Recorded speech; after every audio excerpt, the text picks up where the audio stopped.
اچھا مفتی صاحب قبلہ، 1,00,000 روپے پر کتنی زکوٰۃ دینی ہوتی ہے حضرت؟ اس کے بارے میں آپ بتا دیں حضرت۔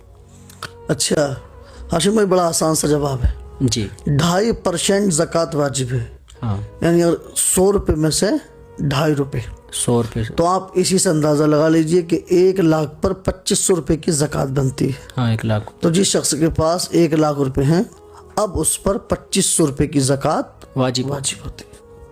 زکوٰۃ نکالنے سے دولت میں اضافہ ہوتا ہے، کیونکہ بعض لوگ کہتے ہیں کہ میں نے زکوٰۃ نکالی تو میرا مال کم ہو گیا، اور بعض لوگ کہتے ہیں کہ میں نے زکوٰۃ نکالی تو کہ میرے مال میں اضافہ ہو گیا، یعنی کہ میں اور مالدار ہو گیا۔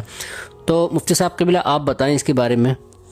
اچھا ہاشم بھائی، مجھے حیرت ہے ان لوگوں پر جو یہ کہتے ہیں کہ ہم نے اپنے مال کی زکوٰۃ نکالی اور ہمارا مال کم ہو گیا۔ زکوٰۃ کا معنی ہی آتا ہے بڑھنا، بے شک، اور رب تبارک و تعالیٰ جو اپنے بندوں سے بے پناہ پیار فرماتا ہے، جی اس نے زکوٰۃ کا حکم دیا ہے۔